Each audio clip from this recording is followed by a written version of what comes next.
Before I get into the history behind the 375 H&H minimum for African dangerous game, I want to make a couple of important points.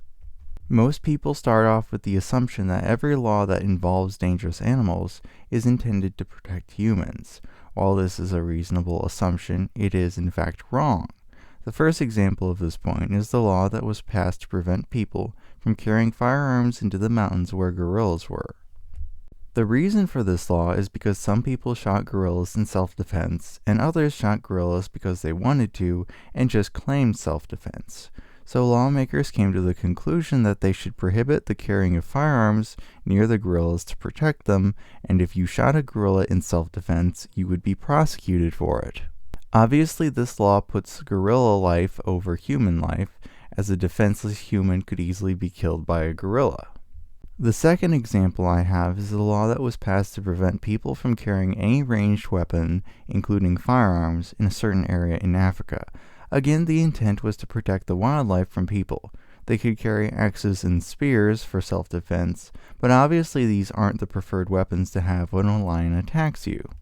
As a consequence, one man was wounded by a lion and later died from his wounds. 2 other people had apparently been attacked and eaten by lions as well in a separate incident. I mentioned these laws to illustrate the point that lawmakers do not always value human life and consequently do not always make reasonable laws. People generally don't know this sort of thing, so when someone dares to question the conventional wisdom and ask if the 375 minimum is outdated in a forum post, some people will adamantly defend the minimum simply because it is law.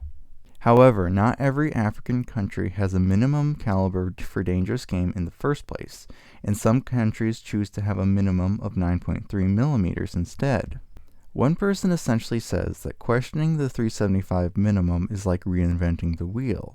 This is obviously flawed thinking because it assumes that any modern examination of the evidence will inevitably come to the conclusion that the 375 should be the minimum and that such an examination is inherently a waste of time. Another person also makes the assumption that the 375 minimum has come about because several people have gotten hurt or killed as a consequence of using smaller calibers. I say it's an assumption because he provides no evidence for this claim, and in my research I haven't seen any evidence for this claim either.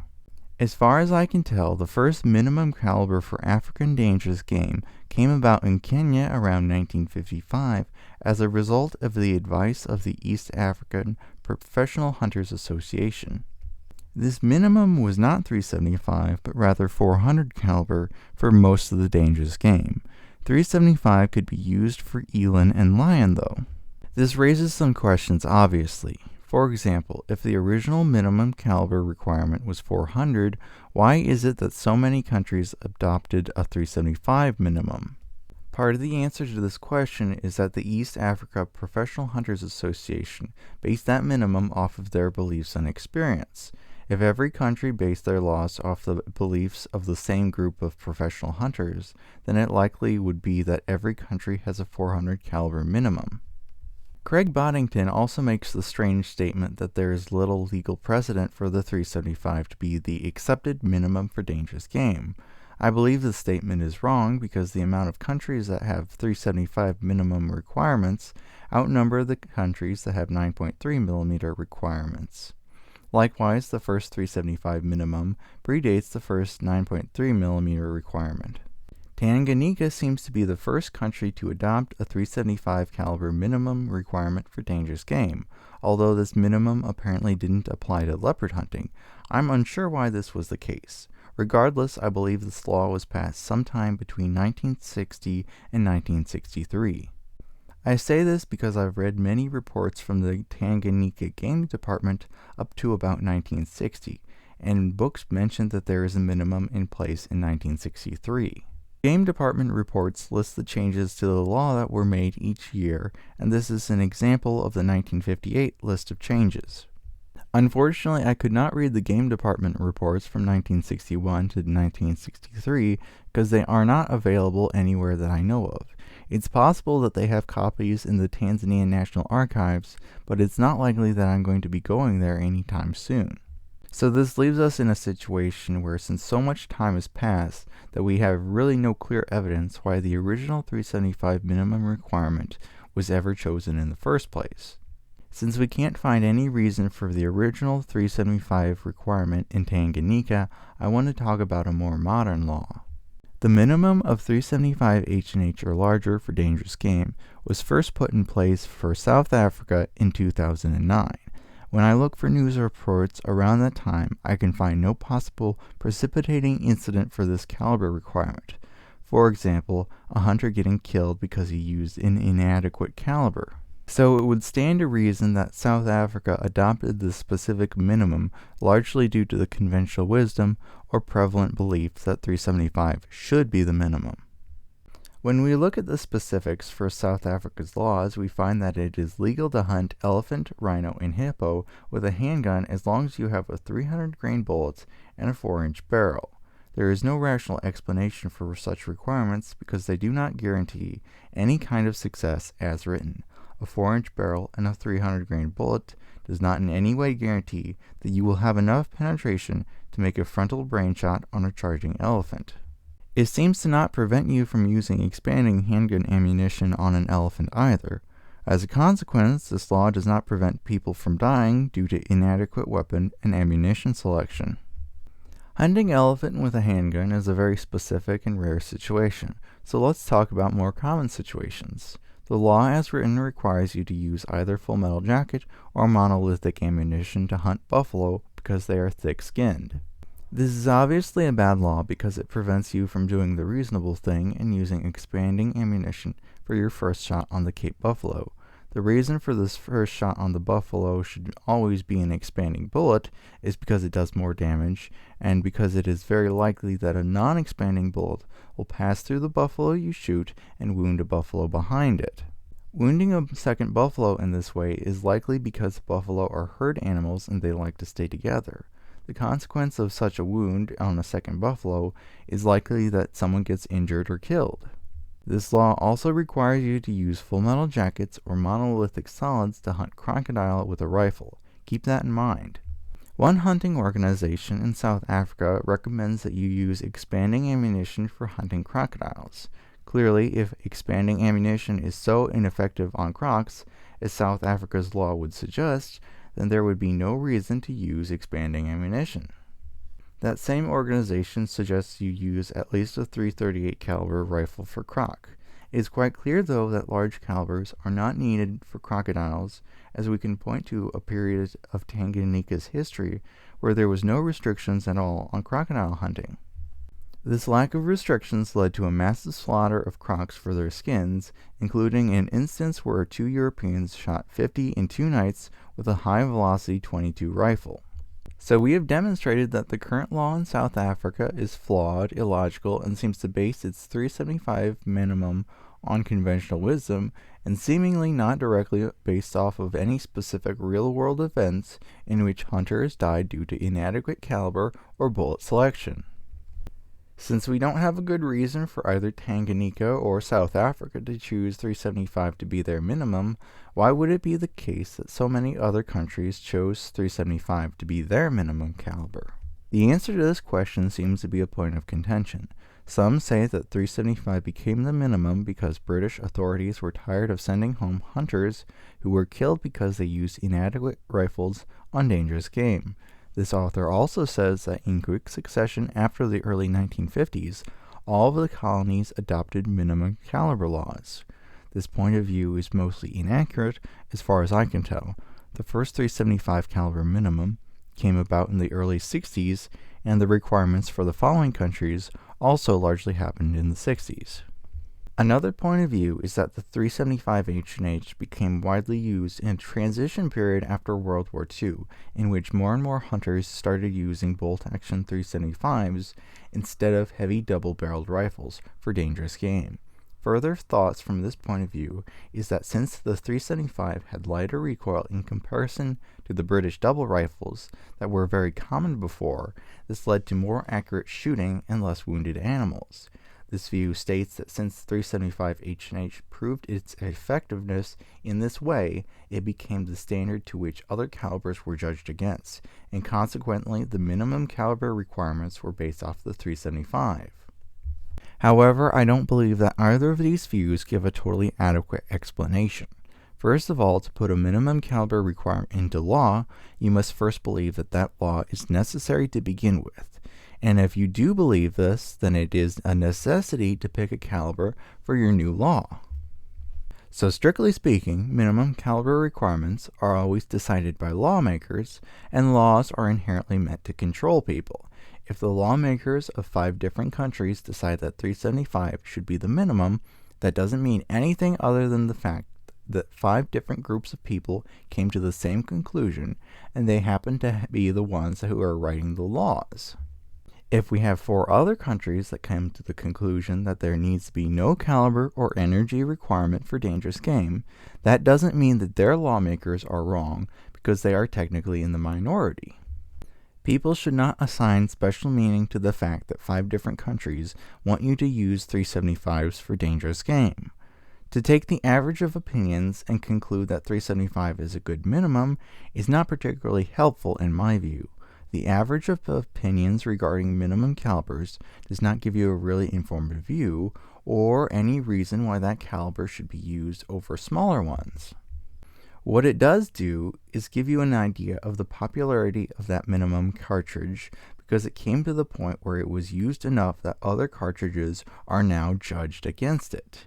The reasoning behind a conclusion is the only thing that makes the conclusion have any value. If you have only the conclusion and not the reasoning behind it, that gives you very little value. If someone tells me that I should really use a rifle that is at least 400 caliber on dangerous game, I have absolutely no reason to believe that opinion over any other opinion that equally lacks supporting reasoning. The reason that the 30-06 has come to be viewed as the minimum for North American big game is very similar. One of the reasons that it became so popular is because cheap rifles and ammunition could be bought from military sources. This is due to the economy of scale. Another reason that it became so popular is because it used pointed Spitzer ammunition at a time when few other calibers on the American market did. The fact that the 30-06 is effective on large game is really not important in making it the caliber against everything else is judged against, because there are so many other calibers that are also effective on large game. I don't think that there is anything inherently special about the 30-06 that makes it the minimum for North American game, just like how I don't think there is anything inherently special about the 375 H&H that would make it the minimum for African game. I believe the true origin of our current situation is because governments felt the need to intervene with such minimums in the first place, and because 375 H&H had become popular enough among dangerous game hunters that nobody could seriously debate the fact that it was effective enough even for the largest of game. If the 375 H&H had not become so popular for whatever reason, the 9.3x62, for all intents and purposes, could have become the minimum caliber for these 5 different countries.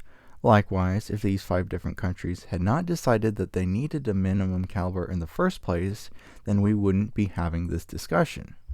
375 H&H likely became popular for its use on dangerous game because it has high penetration with non-expanding ammunition, tolerable recoil, as well as other factors like cost and availability. I also think a large factor was the fact that it was available in a bolt action and did not have a rim. Bolt actions are cheaper than double-barreled rifles. Cost and larger capacity are the 2 major reasons that bolt actions have come to outnumber doubles. As the years passed, it became common to have a professional hunter guiding a client hunter instead of a hunter and his gun bearers. This means that since you don't have any gun bearers, you have to have enough ammunition in your rifle to begin with, because nobody is going to hand you another loaded gun when you empty yours. Not every situation can be solved with only 2 rounds either. So I reject the idea that a 375 caliber or larger rifle has to be used simply because an animal is dangerous. Let's look at the list of injured or killed from the Tanganyika Game Department of 1935 and 38. It appears that people largely get killed or injured as a consequence of a dangerous situation that they are in, and that simply choosing a rifle with a larger bullet diameter will not prevent you from being killed in such a dangerous situation. We have one person who says that there is no point in using heavy calibered rifles on lions because the big cats can't be killed with shock. He goes on to say that a lion shot with a 270 dies just as quickly as one shot with a 600 Nitro Express. Another person also says that you cannot kill a lion with shock, and that he wonders how many must die before hunters learn the anatomy of the animals that they are hunting. The last person was a professional hunter who met Roy Weatherby, and he talks about how Roy theorized that really high velocity bullets would create a shockwave through an animal's body that is instantly fatal. This PH then says that even without the magic shockwave, Weatherby rifles have become popular. From all of this, we can conclude that using a large caliber rifle on lions does not give you a significant benefit, and that just because you have a large caliber rifle with high velocity, that certainly doesn't prevent a charging lion from killing you. I believe that other evidence points to the conclusion that it could be theoretically possible to kill a lion with hydrodynamic shock given the right circumstances, but this is likely to be a rare occurrence and certainly not something that you can bet your life on. Another person says that he has taken buffalo, lion, leopard, hippo, and elephant with his .338 Win Mag rifle. Since he has had great success with this rifle, I have no reason at all to think that .338 is inadequate for any dangerous game. He has also taken elephant and many buffalo with 30-06 loaded with Hornady full metal jackets, but he does not recommend that inexperienced amateurs do the same. I've seen this logic in other places, and I just don't understand why inexperienced hunters shouldn't use smaller calibers. To me, it goes against common sense to believe this because inexperienced hunters are typically the ones who have the most issues with flinching from the recoil of larger calibers. This person also says that he has the utmost contempt for armchair critics who have little or no experience and criticize what other hunters say. I suppose I fit into that category due to how comfy my chair is and how I can be critical of people sometimes who come to illogical conclusions based on their experience. I'm going to have to disagree with him, though. I do understand that there are people who are critical of others simply because of their ignorance and lack of experience. It's common for people to tell me that I'm wrong simply because they don't know what I do, and sometimes they are rude about it. However, I don't believe someone is worthy of contempt simply because they are inexperienced and somewhat ignorant. We are all ignorant sometimes. We don't always know enough, and I believe it is better to be kind and helpful to ignorant people than to act like we are so much better than them because we know things that they don't. I also don't think someone's beliefs are completely above criticism just because they have personal experience either. And the reason for that is because people aren't always objective and logical. Now that I'm done with that tangent, I want to talk about W.D.M. Bell. He became famous for using small caliber rifles on elephant. The reason he started doing this is because that he noticed when you fire both barrels of a 450-400 Nitro Express simultaneously into an elephant, that actually doesn't kill any faster than a single 7x57 bullet. It is not the bullet diameter that guarantees success, but generally speaking, a properly constructed bullet put in the right place. The next thing that I wanted to mention is an incident where Arthur Newman shot an elephant with both barrels of his .577 Nitro Express in the side of the head. He was aiming right next to the ear, and both bullets hit the elephant, but it neither stunned nor killed the bull. Obviously, this succeeded in causing the elephant to charge, and he killed it with a second rifle. It's worth mentioning that a side brain shot next to the ear encounters less resistance before it reaches the brain than a frontal brain shot, so the .577 in this situation had a completely unacceptable lack of penetration. Likewise, Ikram Hassan had come to believe that you should not hunt dangerous game with a caliber smaller than a .470. He believed this until he had a bad experience with his even larger .505 Gibbs rifle and an elephant. This caused him to give away his .505 Gibbs and change his perspective. I don't know the finer details of this case because I don't believe he wrote any books about his experiences. I'm Info Gun Vault. I'm known for my articulate, detailed, and analytical approach. I dispel myths, talk about how you can avoid being attacked by angry bears, and I cover many gun-related topics. I've done a great deal of research for my videos, which is why I have hundreds of pages of notes and quotations. I'd like you to come along for the ride with me in my relentless pursuit of the truth.